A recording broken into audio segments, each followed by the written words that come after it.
ratchet one time? Look, I don't wanna talk.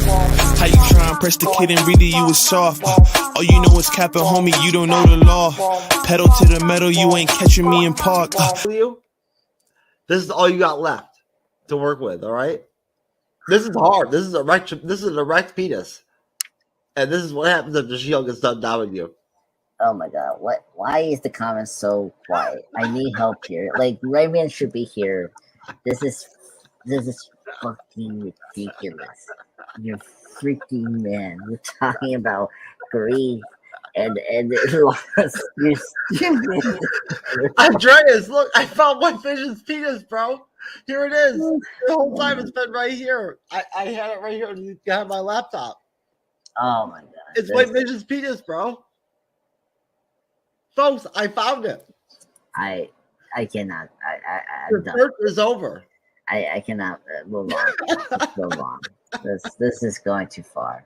I mean, too far from already many far from Jeff TrueKnowledge himself. Well, he should be called Ted. What? I think I'll give it a 5 if we want to be this disturbing. And White Vision's penis found. $2 gets a 10 out of 10 on that one.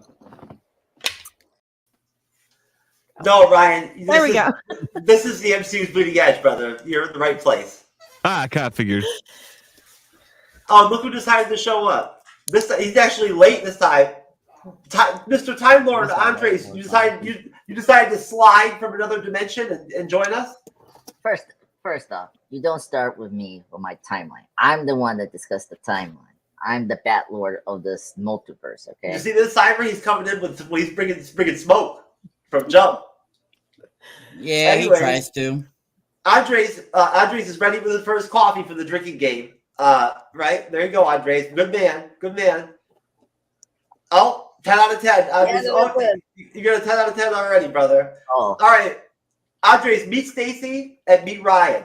Hello, Ryan. How's it going? Hello. All right, folks. Very professional intro here. This is the MCU'S Bleeding Edge YouTube channel and podcast.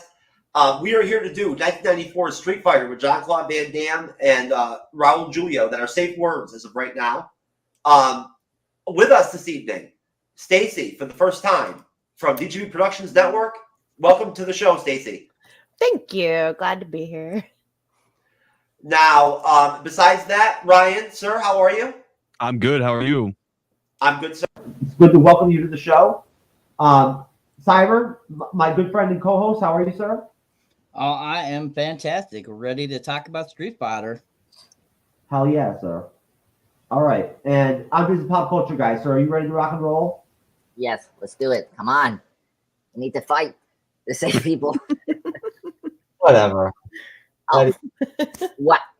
Come on, dude. People were held by a terrorist. And the drinking words for this evening are Jean-Claude Van Damme, or any combination of Jean-Claude Van Damme, right? Any combination of Raul Julia. The word Street Fighter itself, those words, not word, but words, plurally.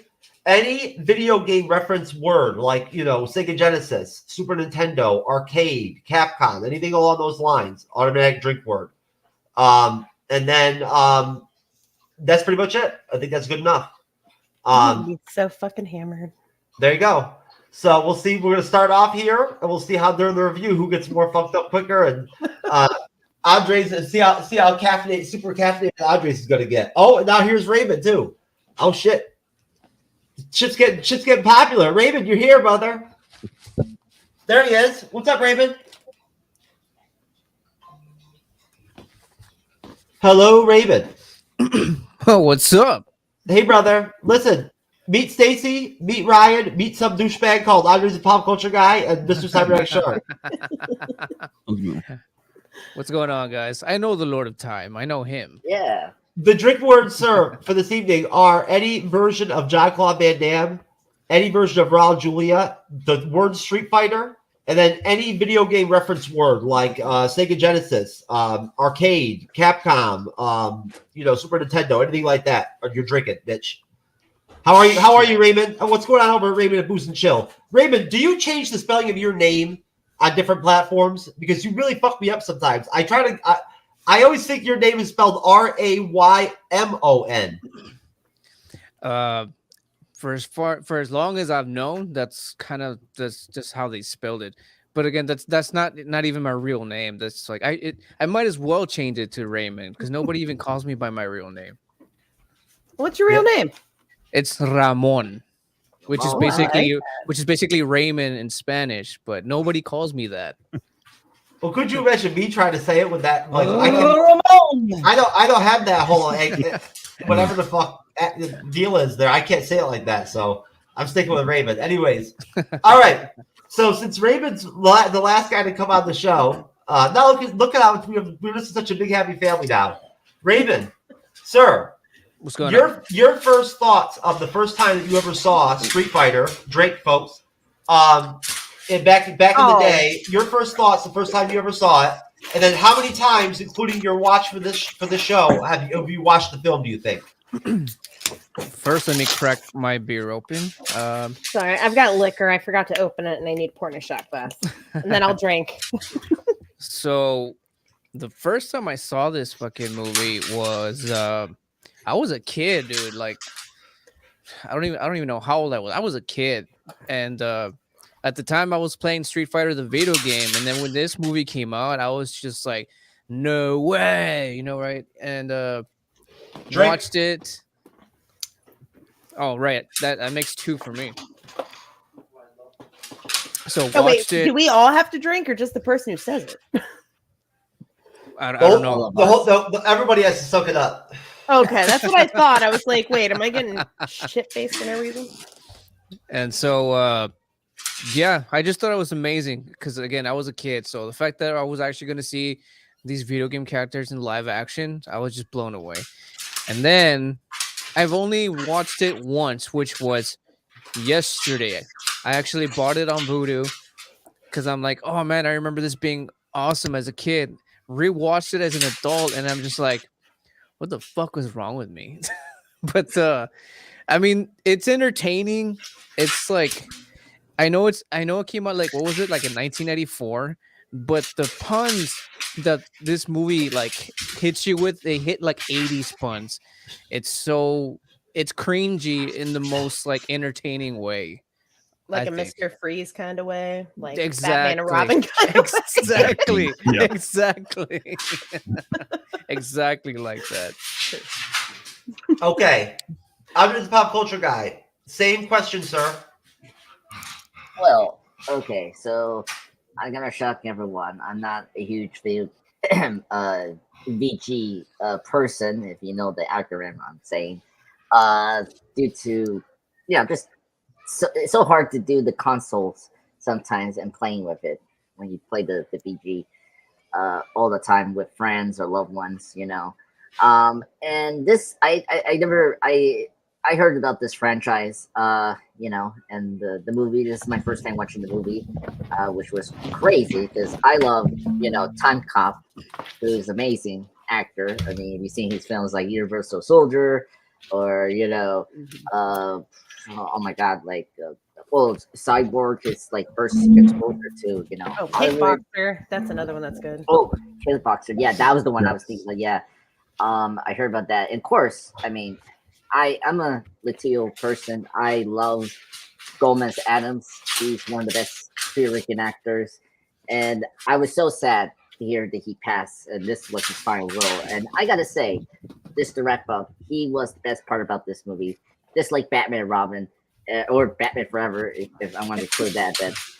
He's the Jim Carrey of this movie, and he delivers the camp. He knows what kind of movie he's in, and he's just awesome. And I'm so excited to talk about this movie with Gomez Adams. He's one of the best actors that sadly is not with us anymore, but he will be remembered by the Adams family and this movie. Oh yeah, this movie. Hell yeah, dude. This is a great movie to have your fucking whole life be dedicated to. I can tell you right now. Ryan, sir, same question to you. Oh man, after watching number one, I watched this movie. I own it on Amazon Prime, so probably once, like every 3 weeks. I probably watched it when I was like 10, so I can pretty much tell you scene for scene this whole movie. Watching it today, I completely understand when they said that JCVD was completely on cocaine when he did this role. That 100% entire movie. Would have made the best guile, I guess. Oh, it did. he gave zero fucks about this movie. He slapped the American flag tattoo on and said, "I'm gonna get to work." Pretty much, dude. Yeah, pretty much. But man, I love this movie. And then I think the most cringiest part as him playing Gao was in the very beginning of the movie, where he takes away the microphone from Chung Li and he's like, "Bison." It's like, dude, come on. What the fuck even was that? What the fuck was that supposed to mean? Stacy. Bro, that was like a solid WWE moment. Like, yeah. Stacy. Right. Stacy. Yeah. Yes. Stacy, same question to you.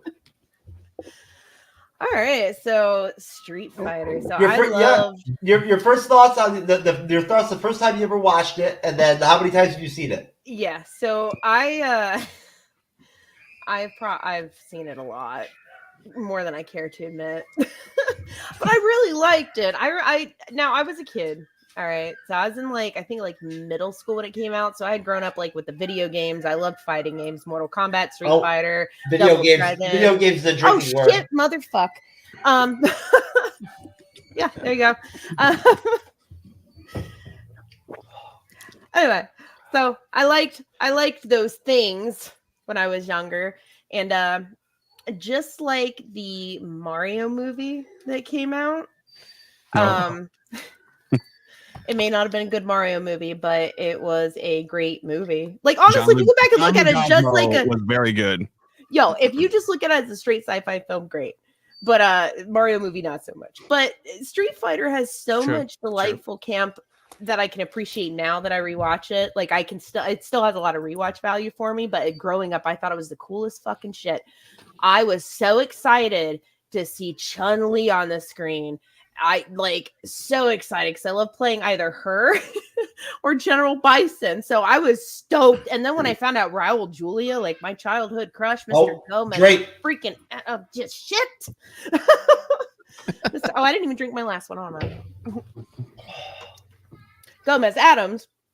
But yeah, I was really, really psyched. I loved it as a kid. I remember rewatching it so many times as a kid. But yeah, I still enjoy it as an adult, but for different reasons. I didn't think it's the coolest shit ever now. Now I'm just this is so delightfully campy. I love this. Cyber, did you ever think this was the coolest shit ever?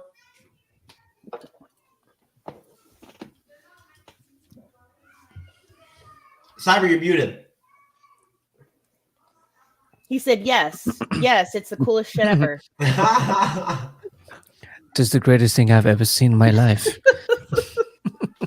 Especially the scene where jean-claude went.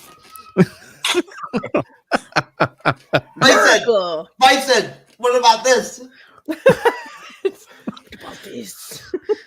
at my American flag tattoo. On my bicep.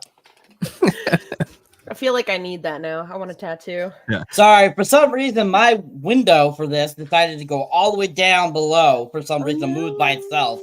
So that's why it took me a second there. You know, because you were an overachiever and went with that Street Fighter background. Yeah, exactly. Mm-hmm. Yeah, I love this. I love this movie. I still love it to this day. I always thought that this was, going to be a good movie, even when I saw the trailer for it back in '94 when it was coming out. So I knew it was going to be instant classic simply for the fact that JCVD was in it and, Gomez Adams, aka Raul Julia. Drake. Why would you be so mean? I did it on accident. That was purposeful. I love doing it purposefully. So much fun. Especially because everyone keeps saying Gomez Adams, which I think is hilarious. So, thank you, Mr. Time Lord, for coming up with that one. Mr. Time Cop. But anyways, I definitely think I would have loved this movie, even if I had just seen it for the first time. I definitely think it was fantastic. Basically, I guess moving on into the film itself, the intro. I'm going to read off of the Wikipedia synopsis real quick and whatnot, everything. Then I'll bust off my first question to the panel. But the way they have it written is, in the Southeast Asian nation of Shadaloo, civil war occurs between the forces of drug lord turned General M. Bison and the Allied nations led by Colonel William F. Guile. Bison captures several AN relief workers and via a live broadcast demands Guile secure a U.S. $20 million ransom in 3 days. Guile refuses and vows to track Bison down and place him on trial for his crimes. His assistant, Lieutenant Cammy White, is only partially able to pinpoint Bison's location to the River Delta region outside the city. One hostage is Guile's friend, Sergeant Carlos Charlie Blanca, who Bison orders to take into his lab for his captive scientist, Dalzium, to turn into his first of his super soldiers. Though Charlie is severely disfigured by the procedure, Dalzium secretly alters his cerebral programming to maintain Charlie's humanity. So I'll stop there. That basically does capture like the opening of the film. What are your thoughts? I'll go to you, Cyber, reverse the panel around. What are your thoughts on that opening sequence where they kind of like use the different news reports, everything and whatnot, right, to introduce the story, and then we get introduced to our main antagonists, right, with Guile and Bison, and of course, Kylie Minogue as Cammy White. I love Kylie Minogue back in the day. Her tunes were great, and she's fine as fuck too. And then of course we see we see in the beginning too. We also see Ming Na Wen, right, as what's her name, as like the TV correspondent or whatever. Chun-Li, as Chun-Li, right? So what are your thoughts, Cyber, on that whole opening sequence of the film that I just kind of dropped right there? So this movie starts off really fun, I think. I like how they do, it's kind of very similar to how the video game itself was, how it kind of had those, cross screens, giving you some information, the two characters talking to each other, stuff like that. It was very similar to that, I felt. And I like how we got kind of an idea of who Bison was and how he kind of works and creates, and how we get a good eye of who Zangief is. We get to see kind of all his cronies. I absolutely love Miguel Nunez Jr. I think he's a fantastic character actor. He was a hugely popular from the early 90s, late 80s, even through the early 2000s. And he plays one of Bison's lackeys, which is absolutely hilarious to see him in it. And he was super funny. And but you get a good concept of kind of where Bison's coming from, what he's doing in this very beginning of this film, kind of giving you an idea. This guy you don't screw with, and he gives that good impression. And then we kind of get into it. We get introduced to Guile, played by JCVD. And I mean, you definitely can tell he was very, very high on something, or roided up or whatever. You can definitely tell he was very hyper throughout this film. But I don't think that took away from anything he did in the film. I think it worked to his advantage to play Guile very well. And Guile has always been my favorite character in the franchise video game series itself. I always used to play him because I always liked him because he had the USA tattoo of the flag. I always thought that was super cool because growing up, the flag for me was considered evil because of the religion I grew up in. But so I thought it was really funny that he had that. And I thought that was always so cool because he was so American and stuff like that. So I always addicted with him, and I liked his blonde flat top triangle that he had for his hairdo, which I was super cool. So I was so when JCVD was in the movie playing him, I was like, oh, that's a really good match. And I actually went and saw this in theaters in '94 with my dad. And I actually had never played the games before I saw the movie. So my first introduction to Street Fighter was the movie. So I just remember seeing the game itself, in the arcades and stuff like that. But I never played it myself at first because I wasn't too sure what it was. So once I saw the movie, it definitely gave me more of a kick to want to play it. Oh, so you hadn't played it prior to watching it? Correct. Oh. I just thought the movie looked cool.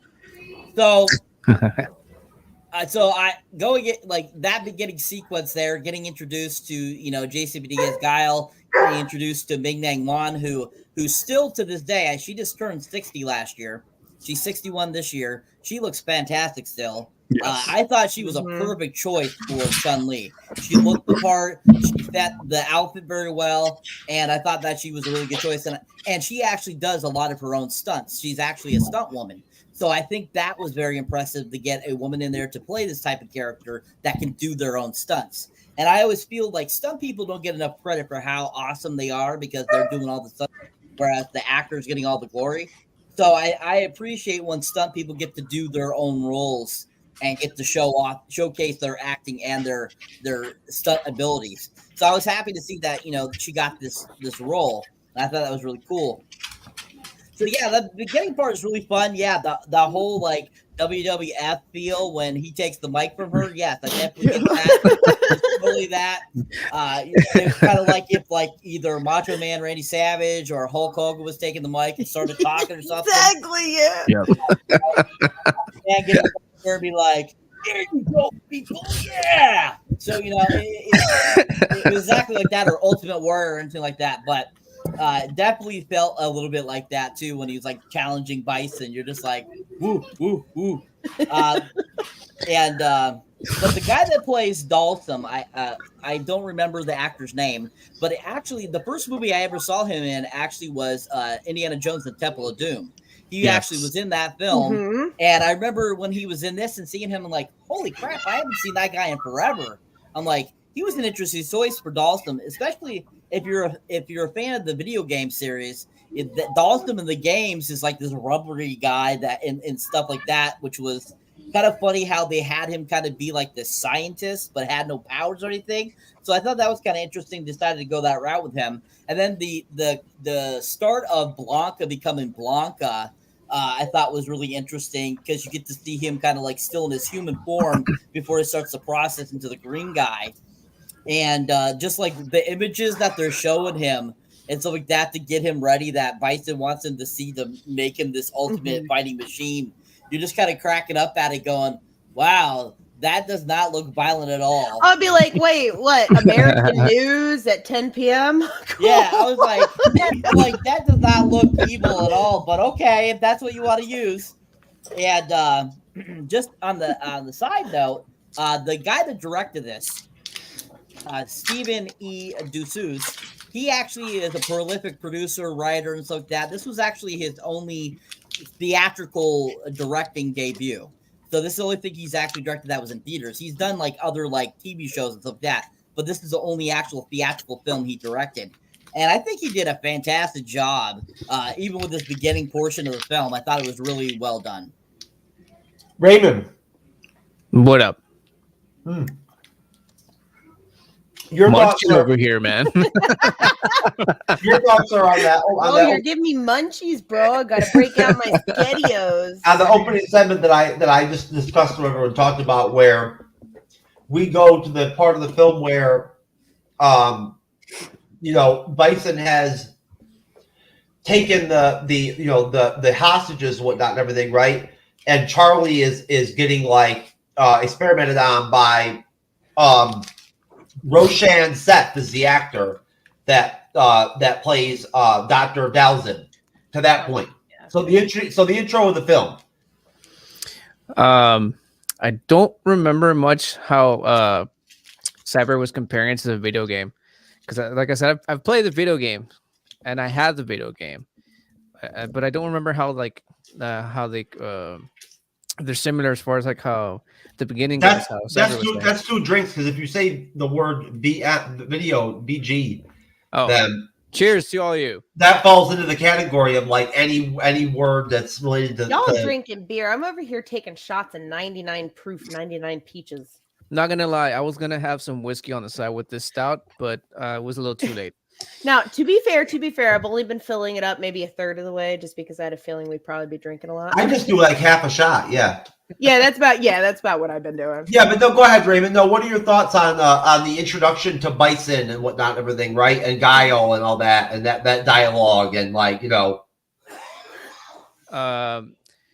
Well, in the very beginning, it's interesting. Cyber was saying, it's very it's like news broadcasty, and it's all being done by Chung Lee as the reporter, and we get to see like I said, what's his face, Jean-Claude Van Damme pull off that wrestling move with the microphone. Oh, why, sir? You mean Lieutenant Guile? Lieutenant Guile. There we go. We get to see him do that wrestling bit. It's like, when I get my hands on you, I'm gonna eat your ass up situation. And so that's funny. And Bison in the very get go, like they make him into a total badass that he's supposed to be, like he is in the video games. I love that he was played by what's his face? Fucking RJ, there we go. Raul Julia. Drake. No, he said Julia. No, any version. Wait, no. Well, I got the accent, I guess. So no, it shouldn't count. And that is the correct pronunciation. All right. But yeah, I love Raul. Like he's like just like the best. Like from Gomez to that's another Drake, man. Are you trying to fucking like put the hurt on your round to the panel or what? Right, I'm gonna be dying from alcohol poisoning. When you guys get to me, I'll be like, fucking wide opening, Guile. But overall, it's just cool. Like the beginning part is cool. It's hilarious and just exactly how pretty much every '90s movie pretty much ever was. It has comedy, and they had to have the action, and they have to add the comedy for some weird reason in the most randomest like spots. Like they just kind of like throw it in there like just randomly. But those are '90s movies, I guess. Well, what do you think, Stacy? While you're still coherent. While you're still here. While I'm still able to speak. So I actually love everything about the opening. Like you said, it gets really campy, but so when you went over the synopsis, it's kind of funny because if you didn't know what the hell you were talking about, it sounds like a serious action movie about fucking terrorists and drug lords. The way you described it, and like a reporter getting involved, you know, like super serious. And then you're like, hey, it's fucking Street Fighter. I'm like, they did a good job like describing that. That was good. But no, everything. That's a drink on that. Wait, what? What did I say? SF. No. What's SF? The title of the fucking movie. Even that way? God damn. I didn't know that counted, or else I wouldn't have fucking said it. So then what do we call it then? Call it Did you just say call it the Fighters in the Streets. Just call it abbreviated SF. But we just drank to that. You just said to drink. No. The actual term, the full words. Oh, were said. I said the word. Yeah. No one I is don't know. safe. It's subconscious. I'm sorry. No one is safe. But that whole opening I actually thought was really good. Not just like the whole like WWE like let's get in the ring match. But like you guys were mentioning earlier, Chun-Li had the perfect actress, and she does look absolutely like she doesn't look like she aged a fucking day. I'm pretty sure she sold her soul to the devil. But I digress. She was a perfect actress. I knew about her being a like a stunt woman, which makes a lot of sense, but I found that out like way fucking later. At the time, I just loved her because I thought she was so cool and she kicked ass, and I thought they did a really good job with her costumes and everything. I thought Guile looked like Guile. And then you have Bison, who I always love. So my three favorite characters were Chun-Li, Bison, and Blanca. So Bison, I already liked RJ a lot. And then he played Bison. I'm like, chef's kiss. It was so good. Especially when he's all like, but of course. And he's like fucking flying through the air and shit. I love him. He's great. But There was also Chun-Li was perfect, and then Blanca. You were talking about how they changed Dulcim and Blanca. So Dulcim, I was slightly disappointed. I was expecting some stretchy stuff with like his little wristbands and like punching shit. You know, I don't know. I was a little disappointed, but I was not disappointed with Blanca. Blanca was great. I love the way they did him. I love the way he was a scientific experiment. He actually looked exactly like he did in the fucking game. The hair and everything. Dude. Every fucking thing. Like he looked like he walked right out of the game, and I was like, "Well, motherfucker." But he was smaller though. He was smaller though. He was smaller, but like everything else, like his features and shit were on point. We're talking about his physique, right? His physique was great. But yeah, he was I thought they had a really good casting choice. I actually only heard a little bit about like the cocaine use and stuff with Jean-Claude Van Damme till you guys all started talking about it.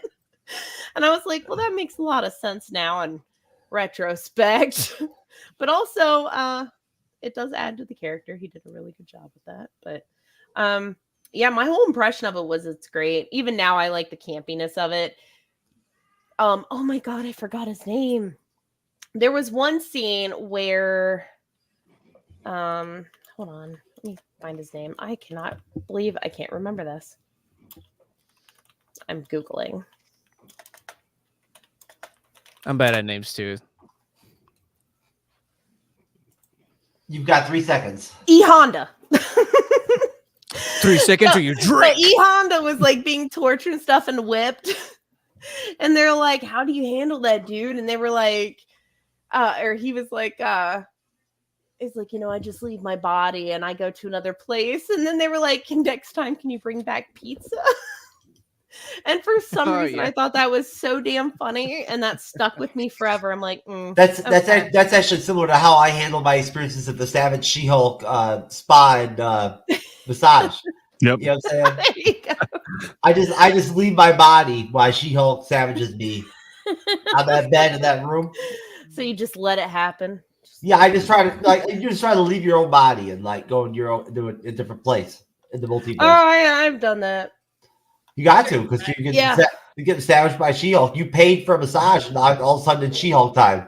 So, anyways, Ryan, sir, you be next on the slate, sir. Your thoughts on that introduction of the film? Oh, it was great. I loved SF2, which was what the movie was based off, was the second one, not the first game. I really was excited when they introduced E Honda and Balrog as her camera crew, because the funniest opening scene was when Cammy just throws Honda out the truck with his sandwich in hand, and just immediately like starts hacking from like a makeshift media van, like that's common everyday like 80s technology. Like, yeah, I know, I'll trace all the phone calls from this media van. So seeing that was hilarious.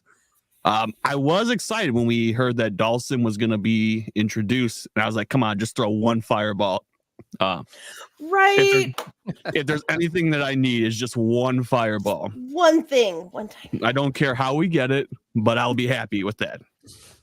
But Bison's portrayal was there's not a flaw in that portrayal, especially the after credits scenes, which I found out a lot of people have never stuck around to see the after credits scene. Really? So I'm like the whole like reaching up through like the whole thing. Yeah, I feel like when I bring it up, almost no one remembers that, because everyone just kind of turns it off as soon as the victory pose from the game comes on. Wait, hold on. Is there actual like videos like at the end? Yeah, there is, and even shows like Bison's hand like popping. It actually is a shredder thing going on. They beat Marvel. They beat Marvel with that shit. No fucking way. Like, dude, I literally bought this damn movie, and like this is a Mandela effect, because there's literally nothing. There's audio, but there's nothing.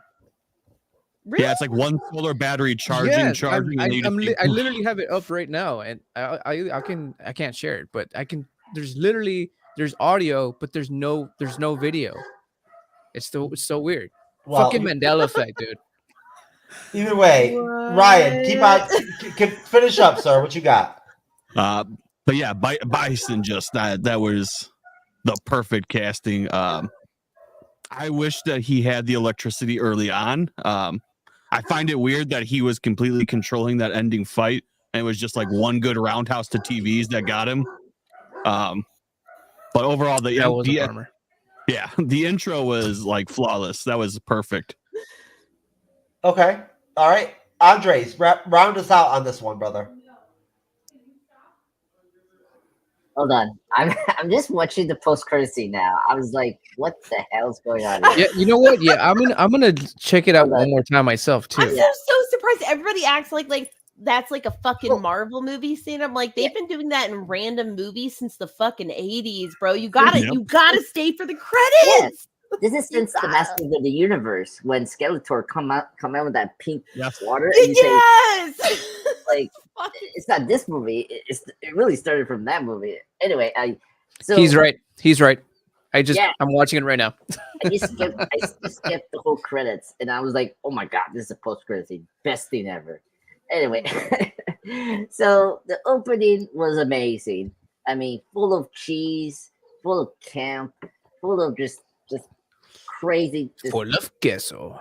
Yeah. I mean, like the queso. Oh my god, that is so cool. I mean, oh my god, when we see the main villain, of course, Bison, played by Gomez, he is just oozing present, and just he has one of the best dialogue in the film. I mean, whenever he talks, I just like it. I'm in. He's just committed. And speaking of Skeletor, he is the Frank Lucena of this film. Like that's like the best thing about this movie. It's just he is Skeletor for the Street Fighter. Oh my god, drink! I'm so sorry. I'll drink to that. Yeah, Skeletor. I'll join. I'll join. Yeah. So we'll I won't yell at you for that. Cheers. Yeah, it's just like he is like just Hail Skeletor. Yeah, exactly.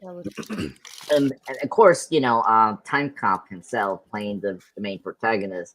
Just you can tell he's just doesn't give a fuck about this movie. He's like he is Tommy Wiseau of No, he's not. Yes, Tommy Wiseau. Because when he speaks. Look, when I saw this movie just today, I was like, when he talks, he reminds me of Tommy Wiseau. And when he's like, oh my god, I need a vacation. You're not fucking wrong. I need a vacation. You need to stop. No, you're totally right, though. Shit. And then it's like, oh, I want, can you enlist? What was it? Towards the end of the movie, he wanted those two guys to enlist. And the way he said it was just so funny. I was just, oh my god. It's just what he's trying to do with his accent. I was like, oh my god, this is so hilarious. So Time Cop, salute you. You're the Tommy Wiseau of the 90s. But that's like his accent though, right? It is. Yeah. No, okay. Tommy Wiseau had this. I've seen him like in a weird, crazy shit. He's a little off, like unhinged, but so is I don't want to say his name. You know who I'm talking about. Universal Soldier. Yeah. Time Cop or Time Cop. Fucking A, dude. Universal Soldier. Universal Soldier, baby. Bro, that movie is so fucking good. It's so badass. It is badass. So good. Oh, that and Bloodsport. Oh, Bloodsport. Bloodsport's good that too. one's I good. love Bloodsport. Yeah, all right. Let's Andres, your thoughts on the introduction of the film, so we can move on. Yeah. I'm sorry. And then I agree with everyone with the other character, the Chun-Li. We love Chun-Li. Everyone loves Chun-Li. She's a fucking goddess. Yeah, she's the other actress. Yeah, she's amazing. She's the best actress. It's another wonderful like from Andor or an Ahsoka, Mr. P or Mr. M scenario there for you, Mr. Time Cop. Okay, all right, whatever. Well, I'm gonna call her May from Agents of S.H.I.E.L.D. That will make it easier for me to say. So, Agent May is an amazing actress. I love her since Agent of S.H.I.E.L.D. She's the best actress, best actor in this film after Gomez. And she just delivers everything. I agree that, she is right for the character. The costume's good. So I really enjoyed this opening. It's really great. go. You said she's on Agents of Shield. Oh, She yes. is. Yep. Yeah, I didn't know that. I'm like kind of surprised. I haven't watched Agents of Shield yet. I've been meaning to. I was just a little surprised. That's all. Sorry, go ahead. Okay, I'm sorry. My mom was calling me. She's out doing. She's in a challenge in a sushi bar. It's crazy. Anyway, What kind of challenge? You challenge her to eat all of it. Drink enough shock. Yeah, She must fight the chef for her she food was. Yeah. in one-on-one combat. Okay, just. I'm sorry. I'm good. I'll tell my mom about this story now. It's like, I'm sorry, Mom. I had to mention in the show that you're in a challenge in the sushi bar. Go for the crotch. Yes. The spicy mayo. So overall, great opening. It just sets you in the right mood for the film. Let me move myself so I'll call my mom that I'm all right. And Okay. Aliens didn't take me away. Okay. All right. Coming off of that, American con artist and martial artist Ryu Hoshi and Ken Masters attempt to swindle arms dealer Victor Sagat by selling him fake weaponry. Sagat sees through the ruse and has Ryu fight his cage champion Vega. However, Guile bursts in and arrests everyone present for violating a curfew. On the prison grounds, he witnesses Ryu and Ken fighting Sagat's men and recruits them to help him find Bison in exchange for their freedom, since Sagat is Bison's arms supplier. They're given a homing device and win Sagat's trust by staging a prison escape and faking Guile's death. News reporter Chun Li, whose father was killed by Bison, and her crew, former sumo wrestler Edmund Honda and boxer Balrog, who are out for revenge against Sagat for ruining their careers, stumble across the plan. Over Guile's objections, they attempt to assassinate Bison and Sagat at a party. To maintain the warlord's trust, Ryu and Ken stop the assassination, revealing the conspirators to Bison. I'll stop there. Going to you, Raymond, from Mr. Booze and Chill. What are your thoughts on that segment of the film, sir, where we get like the introduction of Ryu and Ken? I didn't like I said, when I first saw this movie, I thought it was like amazing, but I watched it again yesterday and I'm very, very iffy of what they did to them. Like they're supposed to be like I forget what type of martial arts they're supposed to master, but they're thank you. They're masters, like they're fighters, and here they are, like some dudes that used to work at freaking like Radio Shack trying to fucking sell some like Nerf guns to like drug lords. Like what the fuck is up with that shit? For real. And like what's his name? The guy who plays Ken, Damian Chapa, like that was the worst casting for Ken. Like, dude looks like he should be like the adult version of fucking the kid from Back to the Future. Like, I don't know what the fuck he's doing here. Ryu is like, I guess it's all right. Like I think Ryu was kind of like the fucking airhead of the that's Byron Mann. Yeah, he was all right. Yeah, he kind of just followed Ken's stupid ideas, and again, not exactly what you would picture the actual Ryu character. Like, again, these are like martial artists, and here they are like in suits with toy guns, and I don't know, it's ridiculous. And Vega is, and how we would say where I'm from, es raza. That's translation to that's my race. Motherfucker's so Mexican as fuck, which is why he didn't get any lines at all, because he probably spoke no English at all. Cause like, I mean, and I can admit when a guy is handsome, motherfucker was handsome. He was fucking fit as fuck. Like, he is good looking with hair and everything. But again, like, spoke zero English, which is why he said nothing throughout the entire movie.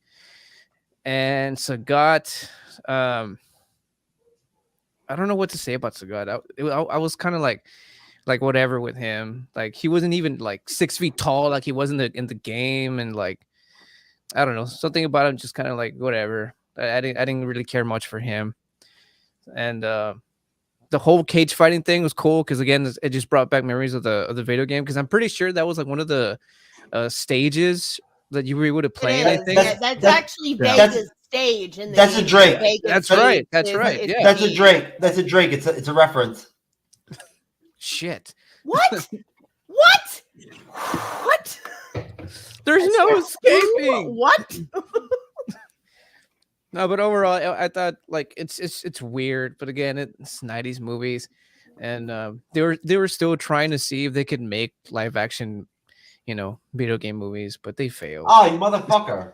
That's another Drake. That's another Drake. That's another Drake. Well, they failed with the characters. The movie's all right. Some of the characters, yeah. I agree. Some Yeah, of the characters, not so much. you got- I am a big stan of like I'm out. Chanley and Bison. Raven, Yeah. are you got anything else to say about that part of the film? No, not really. Oh wait, Raymond. I thought you Yeah. said Raven. Raven. Sorry. Raven. No, Sorry. unless you became Raven. No, that's just my username on everything else. That's the reason I was like reacting. Oh, there you Sorry. Raven. Sorry. Do I have anything else to say? Yeah, anything about the faking of Kyle's death or anything or any of that crap? Faking of Kyle's death? Oh, we're going that far? Yeah. I'll say one thing. DJ, start the plans for world domination. Seriously, Jamaican guy just like behind the desk, like I thought that was hilarious. Oh, he was the comedic humor. He was the humor of the film. Him and E Honda. E Honda was Yeah. really funny too. Yeah. He was very chill. I liked him. He paid me a shit ton of money. You got paid? Yeah. All right. From Raven to you, Stacy. Stacy, your thoughts on that section of the film? I don't even remember what section we were talking about. Vega. We're talking about from when That 16 motherfucker. I know. I'm like, I totally got like off. This is about after this is between when Charlie starts getting treated in the lab by the doctor and all that whatnot, and then we get introduced to Ryu and Ken, right? Mhm. And then ending up until the point where Ryu and Ken stop the assassination, revealing the conspirators to Bison, right? After Honda and Balrog and everything, and Chun-Li go after Bison. Yeah, I'll be 100% honest. This is gonna sound terrible, but I thought all the characters were so perfect. But like Ken and sometimes Ryu, I just kind of like they were just kind of there. They didn't say anything comedic or did anything like particularly badass, so I don't really pay attention to them. But Vega, I forgot about him when we were talking. Motherfucker. No, dude, that dude was so fun to play in fucking Street Fighter. Oh, I lost my light. But yeah, he was so fun to play. I loved him in his cage matches. Like, could you go in there and you could just slice people to fucking pieces, and it was great. And then they did have him in there, and they had Vega exactly like fucking Vega. Dude, right He had down the to the mask. pants. He had the fucking like he was Vega, and he had his fucking whole cage thing. I was like, bro. It's sort of like when they did the Doom movie, which I will sadly admit that I really liked. I don't care what it says, but there was like that scene where he does like the first person shooter thing, and it's just like on point. It comes off as like Doom 3 hardcore. But that's what it kind of reminds me of. It's something like that. I'm like, it's just kind of plopped in there, and it's so like game specific. It's like, here's Vega. He doesn't have a huge part to play, but he's him. The Doom movie is fucking awesome. Yo, my husband picks on me all the time for loving that movie. No, that's a good ass movie. That's a good ass movie. I've only played the original Doom, and then I played some Wolfenstein. And then I watched the Doom movie, and I know it's not like hell on earth. They made it more scientific or whatever. But as somebody who likes science fiction monster movies and loves VG, I actually was a fan of it. I actually thought it was really cool. I like The Rock's character. I like all the characters they had in there. I'm a fan of VG too. To be honest with you, a big fan. Yeah, of VG vaginas. Oh yeah, that too. As a bisexual woman, so can't get me there. There you go. Motherfucker. How do you know? I've been known to bag a tranny or two in my time, Stacy. You Wait, have you seen trans people these days? They look hotter than I do. I spend an hour and a half on my makeup as a makeup artist, man. Those fucking bitches are hot. I'm pissed. I've always said I would like a tranny friend. Of course you want a tranny friend, motherfucker. Yeah, you mean friend? No, like just like an actual friend. I think it would be really cool to have a tranny it team, actually like I do actually legitimately on spice things jokes up. side have a lot of trans friends, but they are actually really cool. Well, all right. Finish up your thoughts on this section of the movie. Yeah, of so Street this Fighter. section of the movie was great. I liked a lot of stuff in it, mostly Vega, as we talked about. I was really hyped about that cage match and stuff. Like when you mentioned, I was like, I have vivid memories.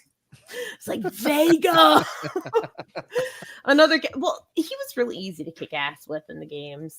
Him and Bison. Yeah, if you knew his moves, like Vega and Bison. Baraka was just fun play, and then Chun-Li's badass. But yeah, a lot of these biases came from the game, but I applied them to the movie, is what happened. Cyber.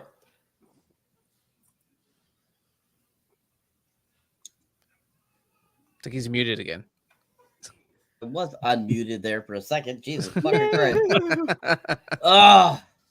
Anyways, yeah, this is a good section of the film. I mean, you get introduced to Ryu and to Ken, who, I think weren't horrible. I definitely think Damian Chapa could have done better. I definitely think that he could have been played by a different actor, look a little more like Ken from the game. But I still think he did a good enough job. Not older, just a little younger, maybe. His hair be a little more fuller, kind of more like. That's actually true. Yeah, actually, the late '80s, like band hair, a little bit, very platinum blonde. Yeah. Yeah, you're right. Yeah. If you think about it, you look at Ryu in the video game. Even though he's supposed to be from Japan, he looks very white in the video game. I feel he does look very American. Yeah, so I think they did that on purpose, I read. But I think it's fun that they brought in that Asian actor Byron, and I think he did a good job. Plus, also when he took off his shirt, he was buff as hell. He looked awesome. So everybody in this movie was hot. Surprisingly, it was very uncomfortable. So yeah, it was like a thirst trap for everybody who likes fucking Street Fighter. I'm like, you gay, you straight, you bi, we got you. Yeah, so he looked great. And it's like softcore porn. Right. Okay, guys, I'm talking. My turn. All right. So basically they end up going. We get to see them, get introduced to them. We get introduced to Vega and to Sagat, which I absolutely love the guy that plays Sagat. I think he's a great actor. He's been in a ton of things over the years. Wes Studi, and he is freaking fantastic. He was in Heat. He was in Deep Rising. He was in several movies, Mystery Men, etc. And he always plays really good bad guys. He usually plays bad guys, but the few movies that he's played good guys, it was kind of funny seeing him play that kind of character. But he was great as Sagat, I thought. I really enjoyed him. Even though he didn't look that much like the video game itself, still having the eye patch and being bald, I thought that was good enough to bring the character across for the live action form. And Vega looked badass too. I mean, that guy looked point on to be Vega. Even with the mask on, he looked exactly like he was in the video game. And I think even the knife claw thing that he had, I think they did a good job bringing that to the big screen too. And I mean, that whole cage match was really well done. I really enjoyed it. That was really fun. And I thought that the choreography in it was really well done. But when JCVD comes smashing through into the arena, that was like freaking cocaine addict man right there. That felt like they're like, we want you to do this scene, do something. Okay. And he drives the take right through the stage, and they didn't know he was going to do it. I think that was perfect. He did a great job. I would love to think that was improv. That was awesome. And he's like, and you're all under arrest, which was perfect, in that French accent, and or Belgian, yeah, which is French. But yeah, that was really awesome. And then finally, kind of seeing more of Bison in the film was so much fun. And where are we going to again, sir? I forgot. up through when they're in The prison. part where they escape the prison. Okay. Yep. So we when they all get captured and they get taken to prison, and we get that great kind of like scene where Guile talks with Ryu and Ken about, you know, giving them kind of a plea bargain type of deal. If you help me help me with Bison and these guys. And, you know, basically we get to see kind of like a little bit of prison life for these guys. And then the escape sequence was really well done. You know, all the action, the fighting, the choreograph, I thought was really well done. Even the scenery, the cinematography, I thought was really done and shot really well in those scenes too. And I really appreciated how well they all like fought together and stuff like that. And then them kind of trying to make it seem like they're on Saget's side, Ryu and Ken. I thought that was really good, how they really convinced him, and you see Saget's approval as they're doing things and going after Guile when they're trying to escape and stuff. And even that like fake death scene with Guile, I remember watching that in theaters I remember sitting there going, they killed Guile? They did not kill Guile. That's the dude. I was like so pissed because I thought he was dead. And I was like, I remember like watching that first time, and I was like, what? And then when he popped back up, I was so happy. I remember, I'm like, phew. So like rewatching it yesterday, I was kind of cracking up going, man, I remember that feeling. I still get that feeling every time I watch this film. So I think it's funny that staged killing, I thought they did a really good job of using the squibs and stuff like that to make it really look like he was shot. And I thought that, you know, for whatever squibs they were using for like them using in the film, they were very much movie studio quality, I felt. So I thought that it was kind of funny why the cops would have these like squibs that looked that good. I thought was kind of interesting. But I thought that was a really well staged, like, you know, killing, and especially when they take him actually to the morgue and he's under the cloth, and then he pops up on Chung Li. That was awesome too. I love that. I love that. She's just like, ooh! And you know how they all feel like that. You know, everyone knows that he's not dead, but still at the same time. But I thought that whole sequence was really well done, really well choreographed, and just a fun part of the film. Andres. Yes, sir. Your thoughts, sir, on that segment of the film, the part from where we after the intro, going up to the point where Ken and Ryu break out of the prison with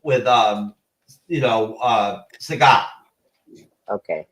Well, all right. Before I do that, I just want to confirm my mom is safe. She won the challenge for the sushi bar. She beat the chef. Oh yeah, she beat the chef. That is what we want to hear. That has satisfied my entire night. Oh yes, she has all the gold. She has all the power. So this one with your viewers and everyone in the panel to know she's safe and sound, and she's the queen of New Jersey. Fucking queen. We love to hear that. Anyway, so the two characters we have here, Ken and Ray, right? I'm not familiar. Ryu, yeah. Ryu. Okay, Ryu. Yeah. Okay. I like Rio more than his friend.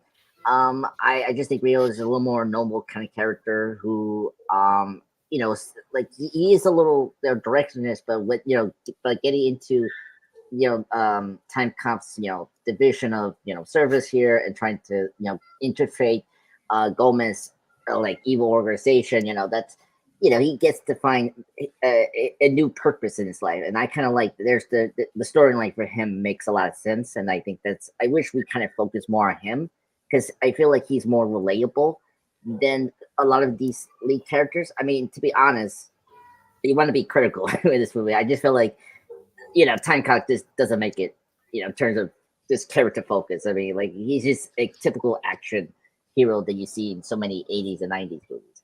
But I really like that character. But his friend just I don't know. And I mean I like the fight scenes well, but you can tell that the one character is just not like that. You can tell there's a stunt person and all that. But man, I was not expecting the actor here. The character named Victor Scat, the actor named Wes too. The Native American actor, who's so well known from the Michael Mann movie, Last of the McKeons. He's a terrific actor. He's the other best actor here. He's like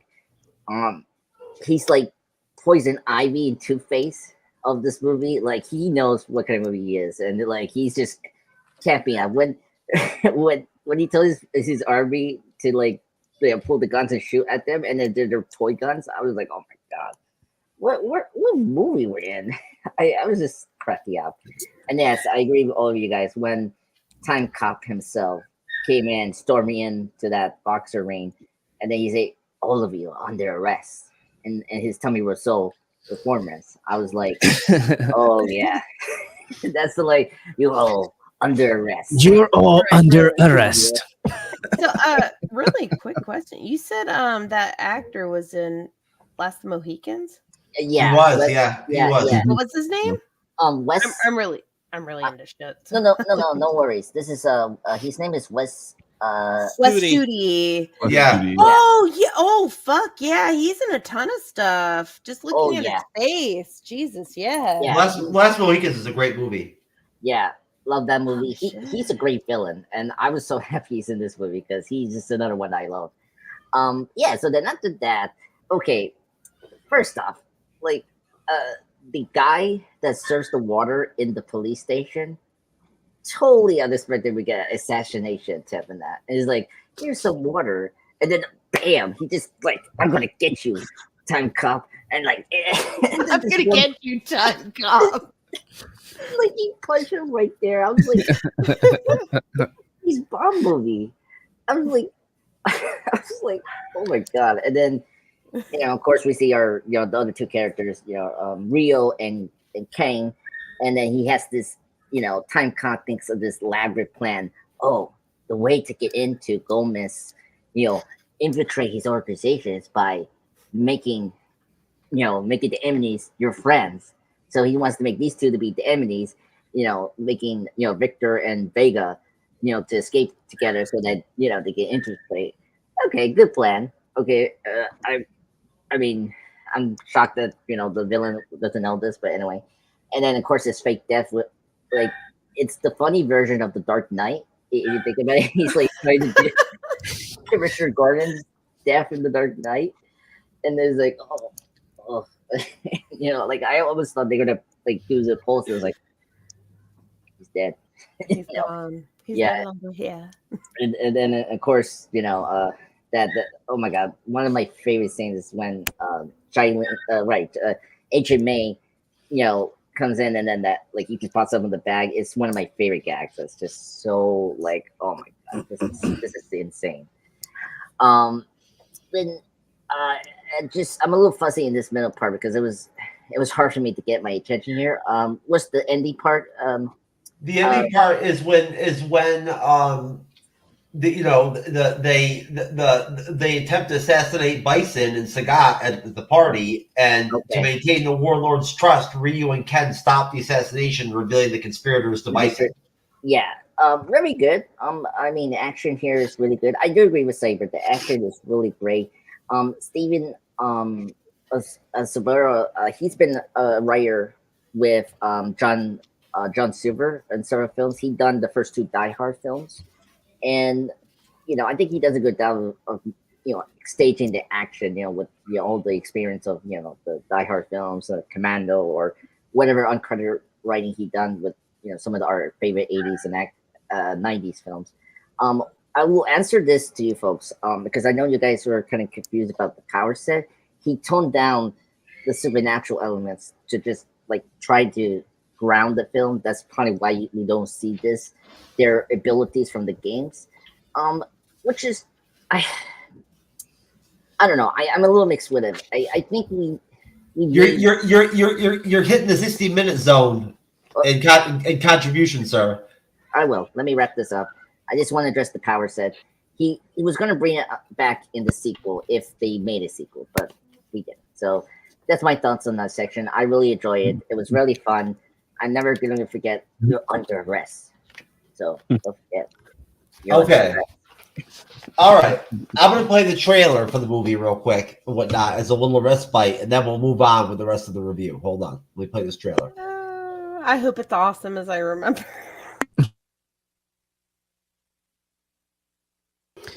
I will admit that speech was pretty cool. Bro, everything that comes out of if it's guile or in Bison's mouth, it is epic. Yeah. There you go. Straight up. Game Period. over. All right, Lightning! back to the film. Returning to his Tuesday. returning to his base, Bison inducts Ryu and Ken into his organization and orders Honda and Balrog in prison, and Chun-Li taken to his quarters. Ryu and Ken break Balrog and Honda out of confinement and rush to confront Bison, who is fighting Chun-Li and getting his ass beat. Bison escapes and releases sleeping gas, sedating them all. Guile plans his assault on Bison's base. He is impeded by the AN, who decide to pay Bison the ransom. Nevertheless, Guile and his loyal troops proceed with the mission. At the base, Dalsum is found out by a security guard. During the ensuing fight, Charlie is released, and he kills the guard to protect Dalsium. Guile arrives, sneaks into the lab, and encounters Charlie. Guile prepares to shoot Charlie to end his suffering, but Dalsum stops him. Bison prepares to kill the hostages by unleashing Charlie on them, but Guile emerges and engages Bison's guards until the remaining AN forces arrive. After Bison makes it clear that he will not surrender peacefully, Guile orders his allies to rescue the hostages and engages Bison in a personal duel one-on-one and shit. Bloodsport style. As Guile and Bison fight, Ryu and Ken defeat Sagat and Vega. Bison's computer expert DJ flees through a secret passage joined by Sagat. Bison's bodyguard Zangief engages Honda in a fight until learning from DJ that Bison was the true enemy of freedom and peace and sides with Ryu and Ken to save the hostages. I'll stop there. Go to you first, Ryan, then to you, Stacy. Then to you, Raven. Go ahead. This was the best part of the film because I know Andres was saying that they didn't have like the power set, but during this final fight between Ryu and Ken and Sagat and Vega, they actually did do the Hadoken. You saw like a brief flash where you saw his two hands go like that. And you saw Ken do the spinning kick to Vega. So that was fantastic. It's just hard to picture Ryu being like a good guy because after this film, I feel like every time I saw him, he was that Asian bad guy. Silver Lion and Man with the Iron Fist, Woo Assassins. I don't know if this experience just ruined him, and he's like, you know what? I'm done being good. Fuck the world. He's gonna be a Sean Bean. I'm lighting the match and just watching it all go. But that was fantastic. The Zangief and E Honda fight was pretty good. The fact that he didn't know what was going on was really funny. It's really funny because those two actors were in Necessary Roughness. And I don't know if they met, I think they met in that film first before they both came to Street Fighter. So that was great seeing them kind of come back together. That was a good movie. Yeah.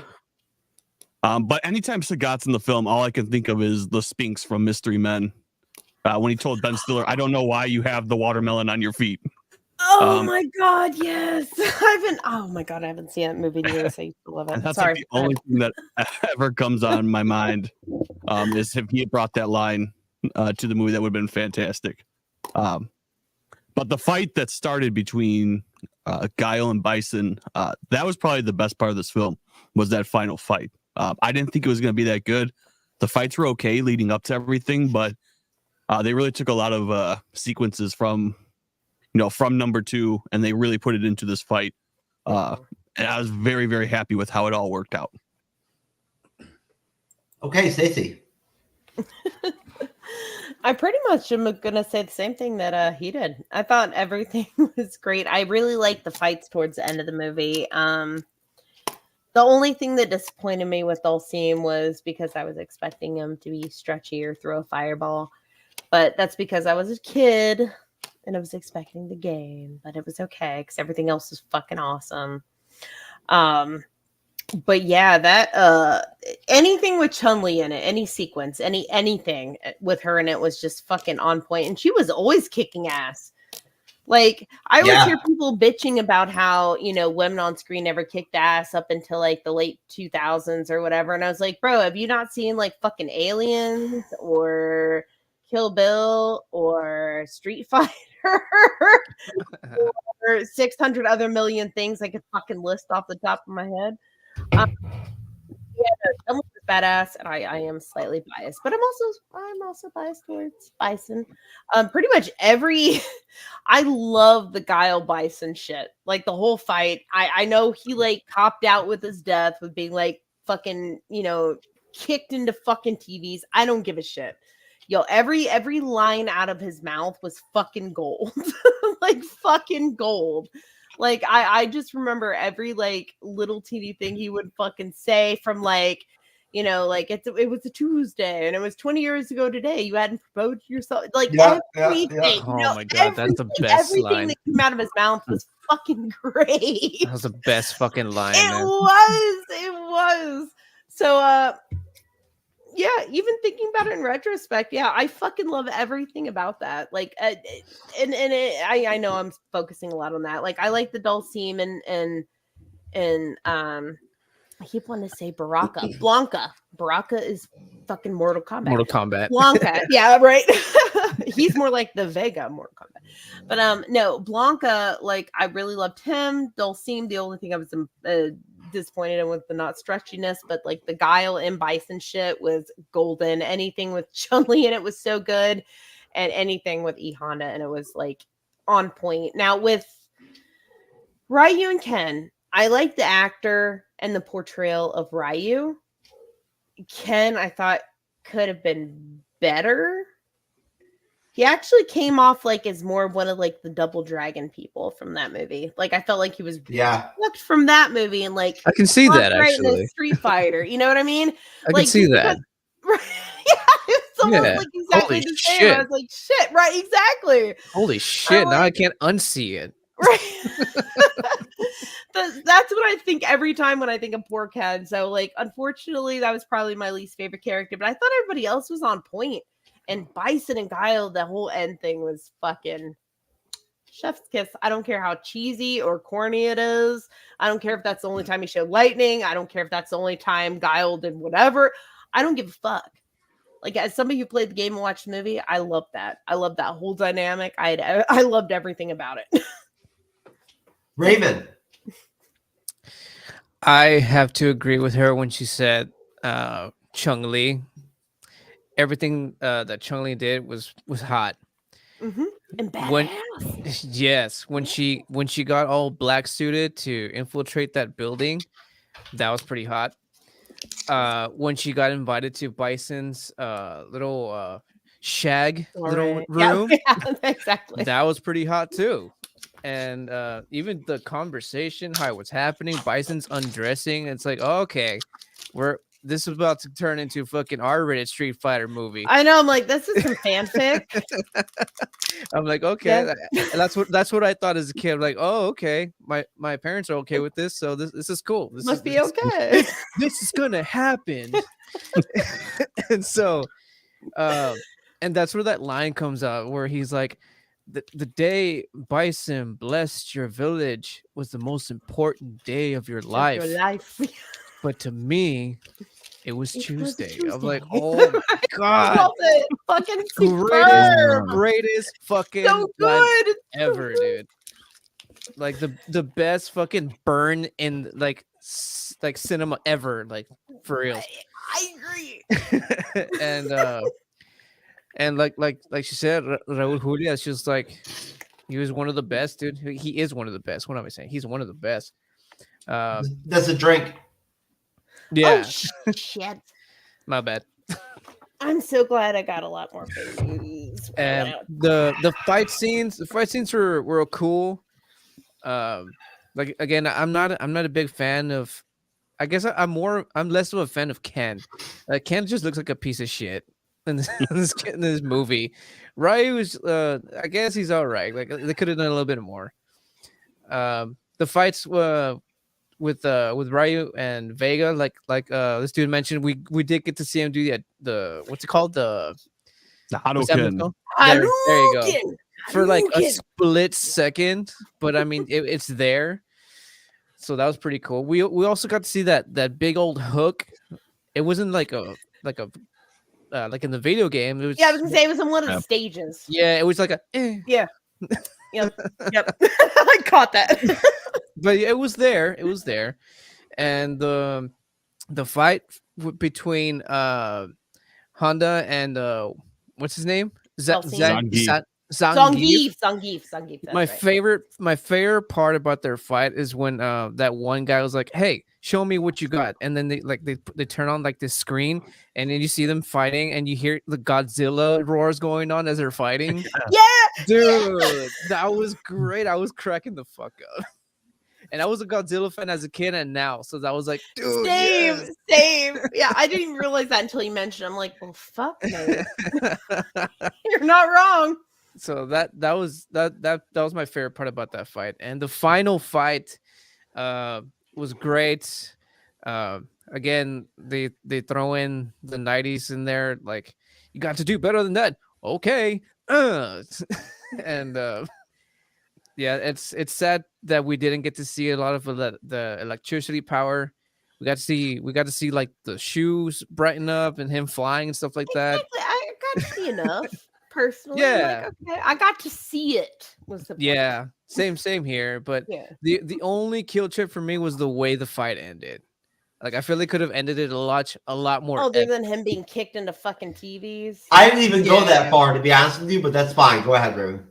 Because it's like, oh, I have the power of electricity, and I get kicked into TVs that are run by electricity and kill me. You know what I mean? Like I was like, no, that's kind of lazy writing for me there. But other than that, I thought the final fight was cool. It was. All right. I agree with you on everything. Cyberneticshark, sir. So this portion of the film is really enjoyable. I mean, as we've all mentioned, you know, the whole film itself is very enjoyable. There's a lot of great points to it, a lot of great fun. The fights are amazing. But this section of the film, you know, we get that great battle between, you know, Sagat and Ryu and Ken, and we get that great battle between Guile and Bison. We get to see Zangief and E Honda battle each other, which was really fun.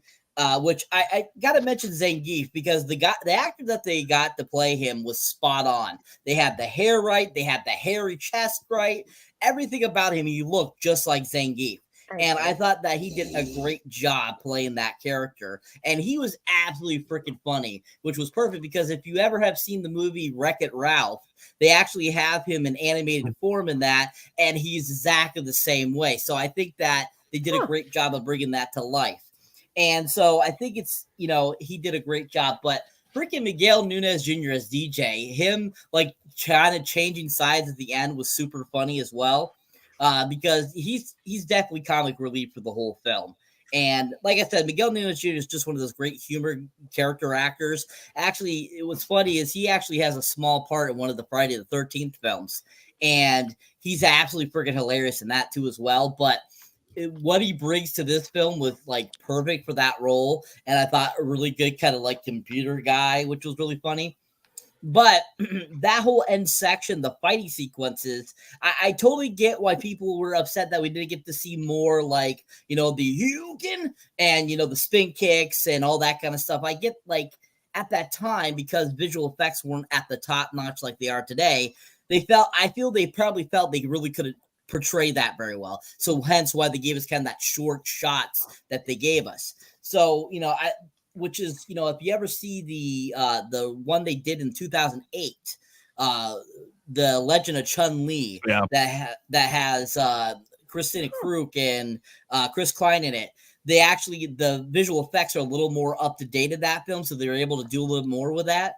But at the same time, I feel like in 1994, I thought the graphics at the time for computer graphics weren't the horriblest. I think they could have done something to give those out. But, you know, still was happy with what they gave us in the film. I thought it still was, right, because there's still a lot of action in those scenes. There was still a lot of kicking, a lot of punching, and all that kind of good stuff. And I thought they all choreographed it really well. And like what Ramon was saying about the writing. I could definitely see where people would get, sloppy writing or anything like that. But at the same time, when you're writing a movie about a video game, you really kind of have liberties to make it as stupid and funny as you want, because there's no really basis of reality in this film. So hence why I think that's kind of why they wrote it the way they did. So I think that this section has some of the best fighting in the film, besides the Vega battle scene at the beginning of the film at the arena. And that bison fight with Guile was so cool. When Guile comes flying in with the air kick, the punch to kick him was absolutely freaking awesome. And I forgot about that. And him, like, that scene would have been awesome if it had been in 3D back in '94 in theaters. I would have loved to have seen that in 3D, because I think that would have been so cool. Like his leg coming to the screen, that would have just been so awesome. But Raul Julia Drake was so freaking on point as Bison. And the fact that this was his last theatrical film that he got to put out, I am so glad that it was this great of a performance, because I feel he knew he was dying. I really do, because he had been fighting cancer for 3 years prior to this. So when he was filming Addams Family Values, he had cancer at the time, stomach cancer. So he kind of knew that, his life was limited, and hence kind of, I think, another reason why he took this film, because he knew that when he wasn't around for his kids, he would want to leave something for his kids for a legacy. Wrong words, I'm going to end up being trashed. And so, Feel pretty good, but I'm like drinking more. I'm going to be drunk. Jesus Christ. All right. And so, I think Who's gonna say him. I turned on as I was putting the headphones on. I realized I should probably waited. Or at least mute yourself. Anyways, so yeah, sorry. So I think that he really him making his last theatrical film was really fantastic, because actually later that year, beginning of '95, he actually had a TV series that was actually his last official work that he worked on, called The Burning Season. But and he got a posthumous Golden Globe for it. But this was a really great film to go out on, because he was so on point. He was so amazing. And so that final battle sequence with him, he did it so perfectly. Like everyone else was saying, his lines were on point, perfect, and so fun, and like just the right amount. And so I think him giving this kind of Oscar performance, I thought, for his final film in such a, comedic, video game series type of film, drink, that, isn't considered anything, Oscar worthy or mention of. It's not a drama. It's not like that. But still, that performance was worthy of some awards, because he was just so amazing. Great sequence of the film. Loved it. Overall, really great portion of this film. Andres, let me finish up this last little bit of the summary, then I'll go to you. So Guile gains the upper hand against Bison, kicks him into a bank of hard drives, electrocuting him. A revival system restores Bison, who reveals that his suit has advanced automatic first aid mechanisms and electronic weaponry, including superconducting boots that enable him to fly. These gadgets allow Bison to gain the upper hand and beat Guile. As he moves to deal the death blow, Guile counters by kicking Bison into his monitor wall, which explodes, apparently killing him and overloading the base's energy storage system. The hostages are rescued, but Guile stays behind to convince Dowsium and Charlie to return with him. They refuse, with Dowsium wishing to atone for his responsibilities and mutating Charlie. Guile flees the exploding base and reunites with his comrades, and then we get the final scene behind Cyber. Go to you, Andres. Your final thoughts, sir, on the film. Okay, all right. Let's do this. All right, this is the extraction part that makes me love this film. My favorite. Vanessa's Time Lord. Exactly. My guilty pleasure film. I mean, this is bombastic. This is pure spectacle. First off, let me say just a nitpick, just a stupid nitpick. When Time Cop goes down, to the cave, and then he drops into the web, and then I hate this every time we get the spider, and I was like, oh come on, dude, you were making me happy, like loving this movie, and then I had to see this big, just whatever, but it's afterwards. And he's like, he came down, and then he said, like, "Oh, after this, I need a vacation." 4 years OTC and this shit. Yeah, Oh, that's right. He does say that. yeah. Like, his comebacks are the best. I never. Oh my god, it's so funny. And or the part when he has that little knife, he thinks he threatened Gomez his army, and then he didn't realize his army is a bag of him. That was my favorite scene of the whole movie. I was like, oh wow. oh my god. Yeah, I want to just, not to repeat, but like I want to go to Saber about the Gomez, yes, I'm so happy he took this role. One of the best things about villains, when the best actor that plays the villain is that fully committed, and Mr. Gomez Adams here totally does that. And just because his kids were big fans of the games. If you read up why he chose the role and all that, I'm very happy he did it, and in the right time before his passing. And oh my god, just like I mentioned before with Skeletor and the Master Universe for Frank Langella, just like yeah. Just like that, we get a great Oscar like villain performance, and that's something we don't get anymore. Today's villains performance. I mean, you get here and there in movies. Today, But there's no Raul. Exactly. No Raul. Oh, drink. To be honest, I only said that because I wanted to open my last can here. Okay. I totally understand. That's good. Yeah, so I think it's one of my favorite villain performances. I think Gomez did. He went out in a band, which was great. It was great to see him flying, like doing electric power, like electricity out of his hands. It was just so bombastic. And of course, game over. It was so funny, If you got your ass kicked by Bison in the game, this is how it would end. Yeah. Period. Oh my god! And I don't know if any of you guys brought up when he was trying to kill Time Cop, because they were in the stealth boat, and his command was just like the console, the arcade controllers. Yeah. Dude, yes. I cannot believe they did that. That made me so happy. I was like, oh my god, that is full of cheese and campy, and I love that. And That's great.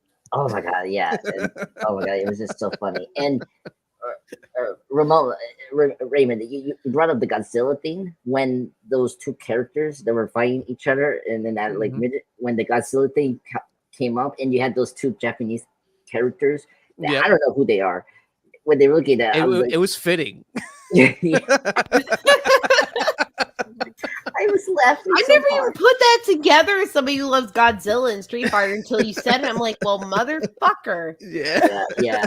Oh my god, that got me laughing. All that was missing was a Godzilla. Godzilla. Yeah. Godzilla. Mothra. Not to move away, but everyone's seen Austin Powers and Goldmember. They have a funny. Yeah, I've seen all of them. They had a Godzilla joke, and when Andres, let's keep it. Let's sit the Street Fighter, brother. No. Let me do it. We're almost over time. Let me do it. Let me do it, please. Let it happen. Let me have this. Yes, please let me have this. I'm a Godzilla fan. I need to bring this up. When Austin Powers and his friends are running over to this like fake Godzilla parade thing. And then we got these two Japanese actors saying that that's not Godzilla because they don't have the copyright issue. And then his other friend, we can pretend that's Godzilla. And then he say like, no, it isn't. And then they just start screaming, just like that's second none to this movie. Shira. Yeah. Anyway, what was that creature that was a friend of Talking about Blanca. Blanca. Yeah. Yeah. The makeup was okay. I thought that creature was okay. I like. He looked just like the game, though. He Yeah, did. He really did. True. A bit Frankenstein-y, but yes, like Yeah. the But he looked like Yeah. the game. That's what he looked like in the video game, though. Yeah. game. Oh yes. Dave, don't contribute. Nobody asked you. Hold on, Not everybody. part of this podcast, Dave. You're all going to get your final thoughts. Yeah. Let's let Andres finish. Yeah. I'm sorry, Yeah. go ahead. So anyway, I thought the Blanca character was a good part of the film. I thought the makeup was good. At least it gave Tanka some emotional investment. But it was funny when he was getting to the fortress from Gomez organization. It was so random and so funny. He takes out a tape and put it on the television in that, and like we were seeing his fond memory of his friend. And I was like, what? What are you doing? I laughed so hard when they did that. It was like he just pulls out. Oh, let me remember my friend. Put this in the. Let me remember my friend, and then let me kick your ass. Exactly. Like let me put on this random VHS tape that I carry with me at all See, times. that'd be me Yeah. as a villain right there. Is be like, let me kick your ass, but we are gonna experience this nostalgia firsthand together. Yeah. Mhm. Okay. Oh my god, I should do that. I'll just like, here, Jeff. I have this recording of us. No, sir. You should finish your contribution. So that I No, can- he shouldn't. He should talk about the little clip I saw where you guys were talking about a what was it? A matzo stick, Modest like penis. Oh my god, the white finish. That's another conversation. Oh no, Oh it my was the God. street. Andres, Anyway. finish your contribution so I can move on to the Sorry, panel. sorry. Yeah, I'm sorry. Anyway, and then of course I was laughing at the two villain hitchmen that was working with the Gomez. The fact that he didn't realize he was getting paid, that made me laugh so hard. I was like, dude, you're our employee with the villain. You are getting paid. So yes. So overall, I love this sequence. It's just full of cheese, camp. The action is just high octane spectacle, everything. It's one of the best about this film. So I'm very excited to rate this film. Okay, Ryan, your thoughts, sir. Your final thoughts of the film before you do ratings. Yes, this ending, I mean, for what we got out of this film, for being such an early video game adaptation. Oh, we got Frozen Iceman Ryan. Keep going, Ryan. It was good. I was very happy with the way everything turned out. The ending was fantastic. I do find it funny because on the boat with that video, I thought like he was just like playing some Kenny G before he's about to go blow up Shadaloo. Kenny G. And I'm like, of all the things, like I remember my friend, why do I want to just carry a recording of some weird date we took in Spain? Yeah. That was just a weird option, but okay. Hey, everyone has a choice. I never forgot until I saw the end of the movie. Even from the game, everyone has like the coolest ending pose, except Guile for some reason is just him like sitting with his hands combing his hair back. Everyone's striking like a pose. Their fist is up. You're striking a pose right now, Ryan. You're in full Iceman mode, like pose right now, bro. You're Yeah, frozen. you know, I want to, looking up like my brother Guile. Brother Guile. I find it funny that he was like he's the only one that's just like combing back the hair. Everyone else is like, yes. Yo, fist I get everywhere. it. I get it. A man who appreciates their looks. Yeah. Honestly, it feels like a Ryan Seacrest moment, but we're not going to go over that. Go ahead, continue. Yeah. So it was a good ending. It was a great fight. I think this is one of those movies that just it set the tone for a lot of like video game adaptation movies going forward. Like this was like a foundation, and kind of what we got afterwards kind of set the tone for everything that we got. Even though I wasn't a big fan of The Legend of Chun-Li, you could tell where they took a lot of references from everything. But yeah, overall, I was very happy with this ending. It was exactly how I thought it should end. Okay. Going over to you. With the poses. Going over to you, Raven. Oh. Well, we already know Miss Raven loves Chun-Li. We love Blanca. We love Vega. We love M. Bison, obviously. No matter how much cheese or camp this movie offered, it undoubtedly offered entertainment. Whether you thought it was campy or cheesy or stupid or funny or awesome, were you, not to quote Gladiator, but totally too, were you not entertained? Were you not entertained? Yes, you all were. We all loved it. Amazing. That makes it a great movie. Period. Also, M. Bison, biased. That's all. Okay. Oh, Riley will be back. All right. Bouncing to you. Over to you, Cyberneticshark, to wrap things up. All right, great finale in this film. Getting to see Bison's powers was really fun. Really enjoyed it. I thought that he did, once again, Raul did a great job of bringing to life that character Bison. Drink. And that, after, supposedly the final fight, we have that other fight where, it seems like Guile's getting his butt kicked when in reality he really isn't. He's really getting, he's really just kind of holding himself ready to get, the final kick in or the final, punch in. And we get that great scene. Of course, we get that great scene where, DJ finds out that he's not getting paid, which everyone thought was hilarious. And I thought that scene was very hilarious. It is funny. And, Ditto. Freaking Zangief says, "You getting paid?" was absolutely freaking hilarious too. That was fantastic. And, but like how Zangief, like at the end of like actually starts helping, which was really funny and super awesome. I absolutely love that. And, that, them all kind of like trying to get out of there at the same time. We see the place starting to crumble and stuff like that. And once, finally Guile, finally supposedly kills Bison and that explosion happens, that special effects there was done so well. And I just thought the whole ending was really fantastically done. I really enjoyed it. I thought there was a lot of great choreography. I thought that final scene where it shows that all of them together and it says Street Fighter, which was really awesome.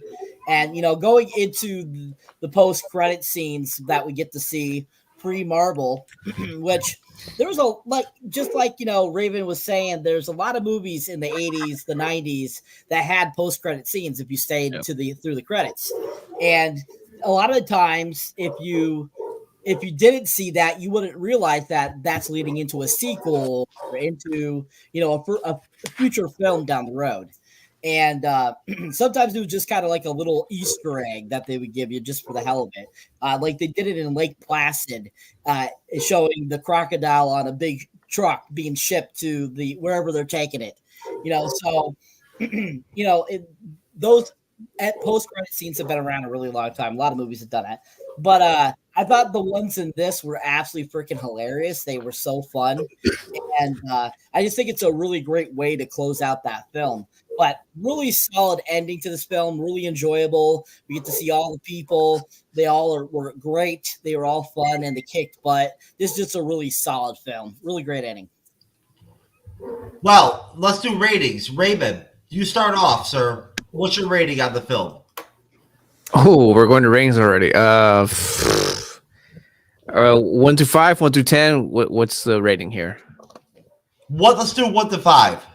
1 to 5, I would have to say 4 for the action. No, one number for the whole Just film. one. Oh, okay, fine. Then it has to be 4. Shit. I would say 4. I was gonna be the same thing. I'm like, for action or for plot? Okay. Yeah. That's what I was going to. Ryan, 1 to 5. Give me a number. It's definitely a solid 4. It's not perfect in any way, but it's so the nostalgia and everything that came with it just is something you can keep rewatching. Andres. Okay. 3 out of 5 under duress for me. It's not perfect, but it's enjoyable. It's one of my favorite guilty pleasures of films of all time recently. So 3 out of 5 under the rest, folks. Cyber. 5. All right, Cyber gives it a 5. I'm gonna give it a 2.5 on its own, but then just because of jean-claude, which is a drink, I'm gonna give it another 0.5. So I'll give it a 3. That would be 4, sir. Yeah, I was gonna say that'd be 4. I'd give it higher than that. Oh, 4's good too. All right, that's it, folks. That is a review right there. It is over. We have wrapped it up. Street Fighter 9094 is finished up. Let's do our plugs and get the fuck out of here. We're going to start off with Mr. Beyond the Cape himself, Ryan. Yeah. So if everyone wants to come to Instagram and YouTube, we have videos usually 2 to 3 weeks if I'm not held up in surgery. And we cover everything, especially in the comic book industry, from what's new, what's not, what's coming out. We try to have different guests come by, different podcasts, different creators, and just find out what the story is, how they got started, and we kind of go from there. Give us a check. Okay. There you go. Hold on. Let me move on to the next person here. Give you a second. The drinking game is taking a toll on me. Raven. Stacy. Why am I next? Drunk for this shit. No, I'm just kidding. I do want to promote 2 things. The first is my YouTube channel about tarantulas, their care, their feeding, their rehousing. Super into insects in general, but tarantulas live the longest, so that's why I keep them, because I get attached to critters.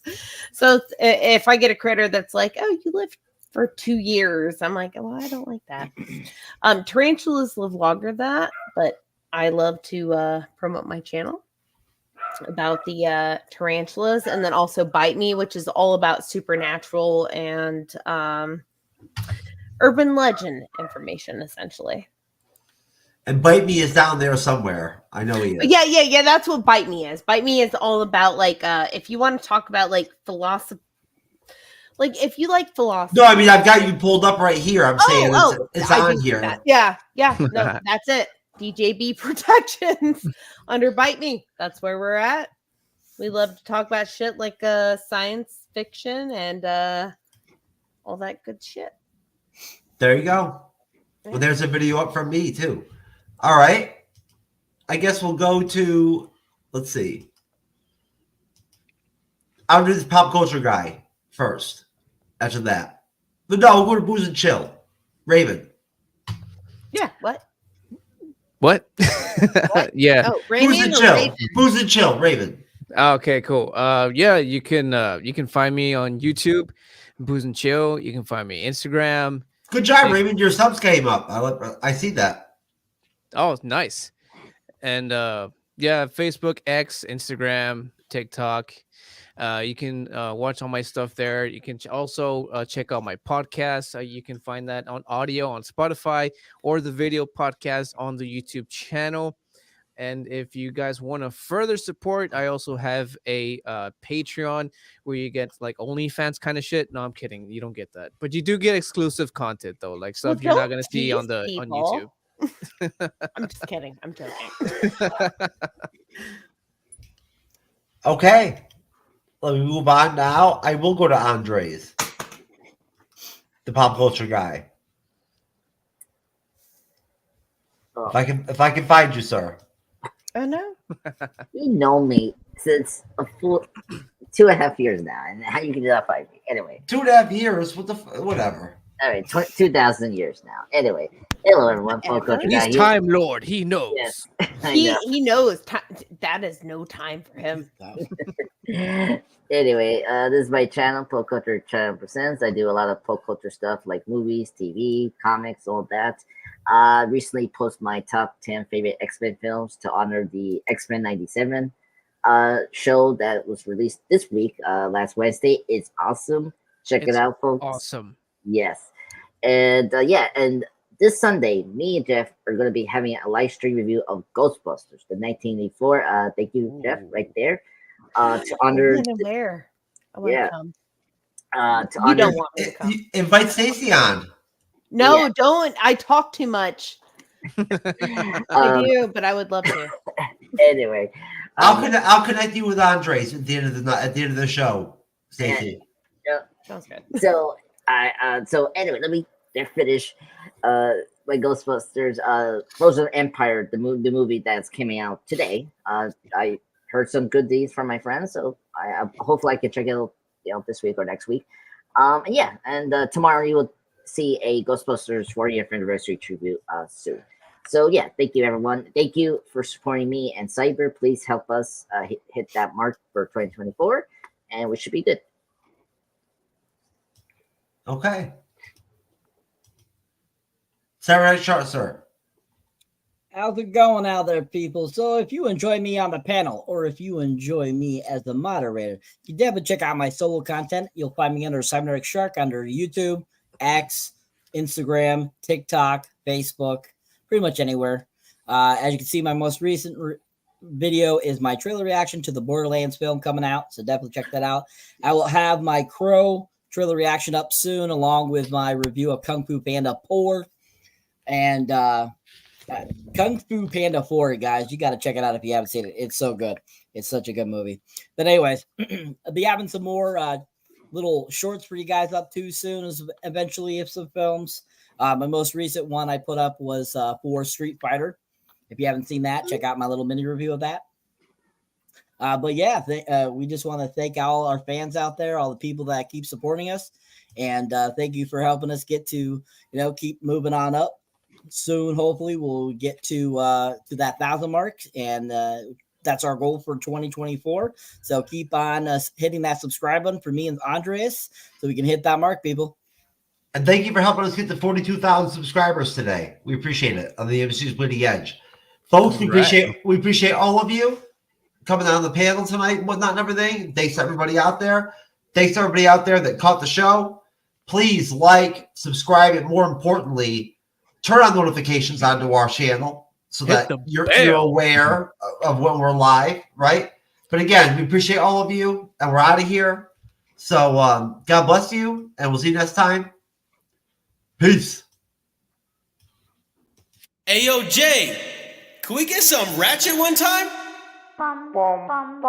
Look, I don't wanna talk. How you try and press the kid and read it, you was soft. All you know is capping, homie, you don't know the law. Pedal to the